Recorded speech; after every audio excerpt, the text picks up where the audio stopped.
सो दोस्तों welcome to money stocks. तो इस वीडियो के अंदर हम लोग बात करने वाले हैं मल्टीपल स्टॉक्स के बारे में।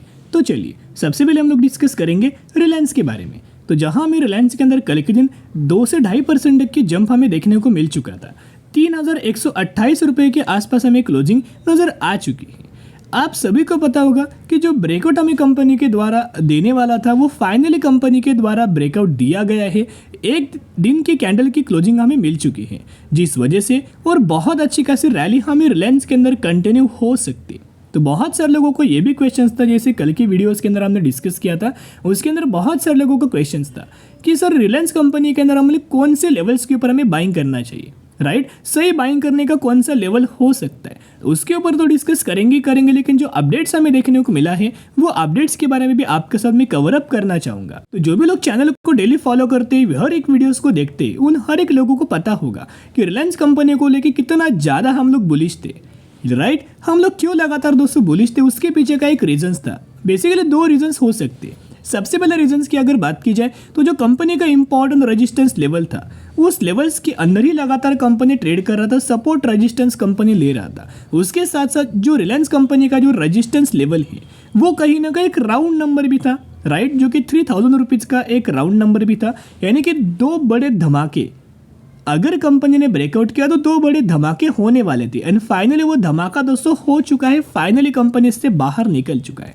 यहाँ आप ऑब्जर्व करके चलना, फाइनली कंपनी के द्वारा ब्रेकआउट किया गया है। तो बहुत ज़्यादा चांसेस है कि कंपनी अच्छी खासी रैली हमें और ज़्यादा देखने को मिल सकती है, राइट। तो बाइंग कब करना है, तो चलिए सबसे पहले जो मेन अपडेट है कि हमें बाइंग कब करना है, कौन से लेवल्स के ऊपर बाइंग करने का सबसे अच्छा मौका होगा, उसके ऊपर डिस्कस कर लेते हैं। यानी कि टेक्निकल चार्ट पैटर्न्स के ऊपर अभी हम आ चुके हैं।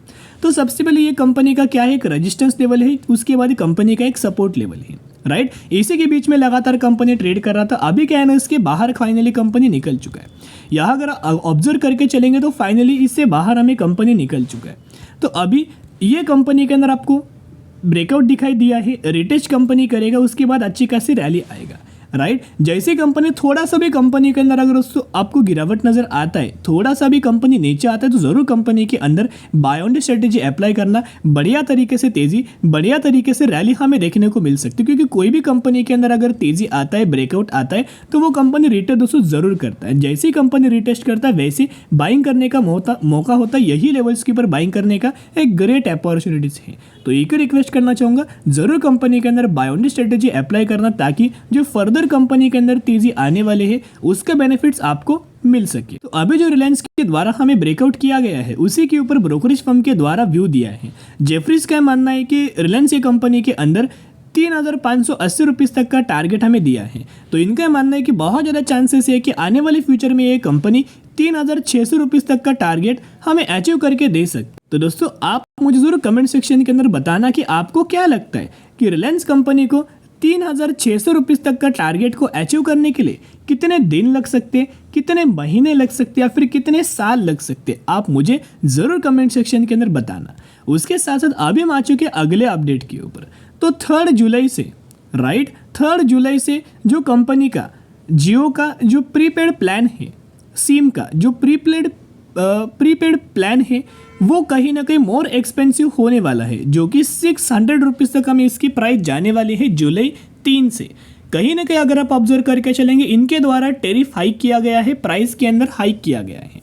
पहले से इनको अच्छा खासा बेनिफिट दोस्तों मिल रहा था, लेकिन आने वाले फ्यूचर में और ज़्यादा अच्छा खासा कंपनी को बेनिफिट्स मिल सकता है, जिसके अंदर बढ़िया तरीके से कंपनी का रेवेन्यूज बढ़ सकता है, बढ़िया तरीके से कंपनी का प्रॉफिट्स ग्रो हो सकता है, एंड ओवरऑल बेसिस के ऊपर कंपनी के पैरामीटर्स हमें ग्रो हो सकते हैं। अभी अगर आप देखोगे जैसे कंपनी के अंदर तेजी आया ना, एनालिस्ट के द्वारा हमें बाइंग किया गया है, इनके द्वारा बाइंग रिकमेंडेशन दिया है। तो बाइंग करने का जो व्यू है 78% एनालिस्ट का है, होल्ड करने के लिए 12 एंड सेल करने के लिए 9।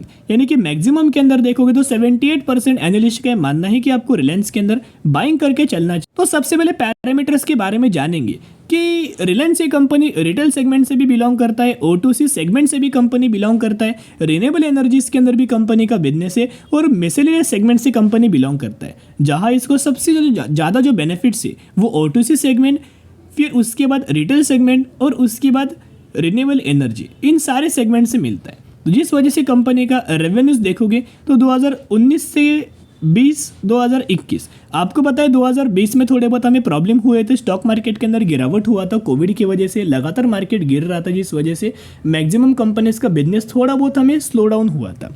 राइट 99% जो बिजनेस है वो स्लो डाउन हुआ था जिस वजह से थोड़ा बहुत हमें इनके जो नंबर्स के अंदर फॉल आया। लेकिन 2022 में देखिएगा, फिर 2023 में देखिएगा, लगातार हमें बाद में ग्रो हुआ। सिमिलर कंपनी का प्रॉफिट्स अगर आप देखोगे तो लगातार कंपनी के प्रॉफिट्स के अंदर भी अच्छी खासी ग्रोथ नजर आ रही है। तो मेन जो रीजन है वो कहीं ना कहीं एक तो कंपनी कंसोलिडेट कर रहा था, वो तो एक रीजन तो है राइट कि और हमें तेजी आ सकती है, ब्रेकआउट दिया गया है, बड़ी तेजी आ सकती है। लेकिन एक और रीजन है जिन लोगों को पहले से ही पता था कि कंपनी के अंदर तेजी आने वाली है और वो लोगों ने पहले से ही कंपनी के अंदर लगातार बाइंग कर रहे थे, उनका नाम है म्यूचुअल फंड्स। तो म्यूचुअल फंड्स के द्वारा पहले से बहुत बड़ी बड़ी खरीदारी की जा रही थी, जैसे कि December, Jan, Feb, March, April and May. यहाँ आप देख सकते हो बहुत बड़ी बड़ी क्वांटिटीज के अंदर बाइंग हमें की जा रही थी रिलायंस कंपनी के अंदर। यानी कि आप समझ सकते हो सिमिलर तरीके से म्यूचुअल फंड्स के द्वारा जो बाइंग किया जा रहा है ना, विप्रो के अंदर भी दोस्तों बड़े बड़े म्यूचुअल फंड्स के द्वारा हर एक महीने बाइंग किया गया है।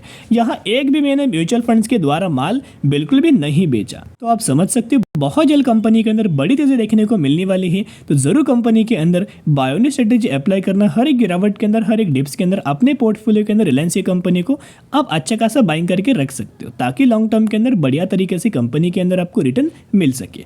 अभी हम बात करेंगे अगली कंपनी के बारे में जिसका नाम है ट्राइडेंट। तो ट्राइडेंट के अंदर कहीं ना कहीं नई के बराबर कंपनी ने परफॉर्म किया था। 38 रुपीज़ के आसपास हमें ट्राइडेंट के अंदर क्लोजिंग नजर आ चुका था। तो ट्राइडेंट कंपनी को लेके भी बहुत सारे लोगों का एक क्वेश्चन था। क्वेश्चंस क्या था कि सर क्या अभी ट्राइडेंट के अंदर हमें निवेश करना चाहिए या फिर हमें अभी वेट करना चाहिए, या राइट यानी कि कंपनी के अंदर क्या इन्वेस्ट करें या फिर अभी वेट करें। उसका रीज़न दोस्तों, उसका जो आंसर है ये मैं नहीं दूंगा। मैं जो डेटा आपके साथ प्रेजेंट करना चाहूँगा वो डेटा देख के आपको समझ में आएगा कि हमें निवेश करना है या फिर हमें वेट एंड वॉच करना। तो सबसे पहले अगर आप देखोगे तो 5 सालों का चार्ट मैंने आपके साथ ट्राइडेंट का ओपन किया। तो पहले तो कंपनी का बिजनेस में आपके साथ एक्सप्लेन कर दे तो बहुत ही कम लोगों को बिजनेस पता होगा। एक तो ये कंपनी पहले टेक्सटाइल सेगमेंट से बिलोंग करता है, सेकंड कंपनी पेपर्स के अंदर भी बिजनेस करता है, एंड थर्ड कंपनी केमिकल्स के अंदर भी बिजनेस करता है। मेजोरिटी जो रेवेन्यूज है वो टेक्सटाइल सेगमेंट, उसके बाद पेपर एंड उसके बाद केमिकल्स, राइट तीनों सेगमेंट से कंपनी बिलोंग करता है। तो पिछले 5 सालों का चार्ट देखोगे तो टॉप से लेके बॉटम तक करंट प्राइस तक अभी भी कंपनी 41% तक की गिरावट के अंदर हमें ट्रेड। तो सबसे पहले ये रीजन जानना इंपॉर्टेंट है कि क्यों कंपनी के अंदर 40% तक की गिरावट हुआ।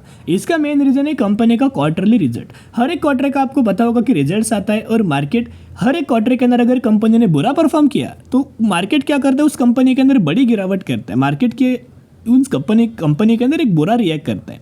जैसे कि एचडीएफसी बैंक के अंदर जब Q3 का रिजल्ट कंपनी ने बुरा परफॉर्म किया था, कैसे गिरावट हुआ था, राइट। तो कहीं ना कहीं वैसे ट्राइडेंट के अंदर लगातार कंपनी बुरा हमें परफॉर्म कर रहा था। जहां कंपनी का अगर आप ओवरऑल बेसिस के ऊपर इनका सेल्स का डेटा भी अगर आप ऑब्जर्व करके चलेंगे तो सेल्स के डेटा के अंदर भी पहले बहुत बड़ी गिरावट हो रहा था, एंड अभी अगर आप ऑब्जर्व करके चलेंगे तो अभी कंपनी का जो सेल्स का डेटा है वो बढ़ रहा है, लेकिन प्रॉफिट दोस्तों घट रहा है, राइट। क्योंकि कंपनी का जो आप बोल सकते हो कि जो एक्सपेंस है वो एक्सपेंस भी बढ़ रहा है। तो कंपनी का अगर एक्सपेंस बढ़ेगा, राइट, सेल्स बढ़ेगा, लेकिन प्रॉफिट हमें कंपनी का घटेगा, क्योंकि ज़्यादा कंपनी अगर बिजनेस के ऊपर खर्चा कर रहा है तो कंपनी कम ही दोस्तों प्रॉफिट अपना जनरेट करेगा।